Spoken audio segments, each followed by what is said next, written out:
ka na ikay mawiwili. So mga par, matapos nga po ang naging weigh-in sa pagitan ni General Casimero kalaban si Kiyonosuke Kamida, kung saan mga idol, natanong po si Cuadro Alas kung nababahala ba ito sa tangkad ni Kamida sa bakbakan nila bukas, dahil ang taas talaga ng hapon mga idol kumpara kay Casimero. Pero ayon kay Alas mga idol, wala daw problema sa kanya kung gaano man katangkad itong kalaban. Sanay daw siya lumaban sa mga ganitong fighter. Mas matangkad pa daw si Sulani Tete kay Kamida, kaya para kay Alas mga idol, easy work lang talaga ang hapon sa kanya sa bakbakan. Kahit gaano pa daw katangkad si Kamida mga idol, gagawa daw talaga ng paraan si Cuadro Alas para i-knockout ang hapon sa bakbakan. Grabe talaga itong si Casimero mga idol.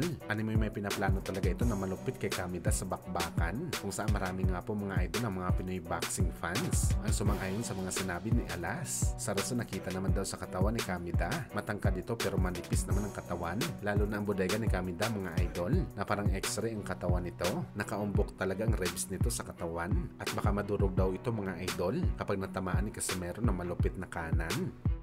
Samantala speaking kay Casimero at Kamida mga idol, sa naging separate po nila na face-off matapos ang kanilang weigh-in, talagang napahiya si Cuadro Alas mga idol sa ginawa ni Kamida dahil gusto sana makipagkamay ni Casimero sa hapon, pero galit pa ito mga idol at biglang tumalikod si Kamida sa Pinoy na parang sinasabi nito mga idol na walang respeto sa laban nila, kung saan kaagad naman mga idol na pareact si Cuadro Alas it's my boy dito na magandang laban daw to dahil walang kamayan, at kung saan ba daw pupulutin ang ulo ni Kamida. Well, hindi natin alam to mga idol, malalaman natin mamaya sa laban nila mga boss. Hindi naman mag-aangas si Kamida ng ganito kung hindi nito kayang talunin si Cuadro Alas sa bakbakan.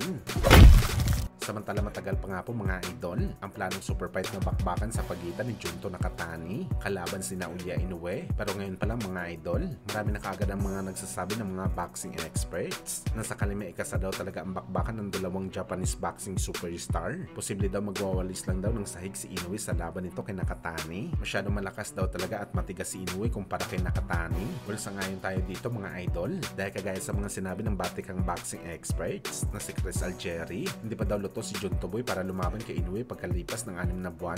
Depende daw ito sa kanyang galawan sa laban nito sa December. Marami daw kasi pwede makalaban si Nakatani mga idol na malalakas na fighter sa bantamweight, pero ang pinalaban daw sa kanya mga idol, hindi kilala na malakas sa division. Sabihin man daw natin mga idol na isang undefeated ang kalaban ni Nakatani, pero hindi daw ito subok na malakas. Gusto talaga natin makita mga idol na lumaban si Nakatani kina Ramon Cardenas at Marlon Tapales at sa iba pang malalakas sa division, dahil subok na talaga sila sa laban kay Inoue. Kaya hindi talaga natin masisisi ang mga boxing fans mga idol at experts kung bakit sinasabi nila na malaki ang tsansa ni Inoue na manalo sa potensyal na super fight nito kay Junto Nakatani.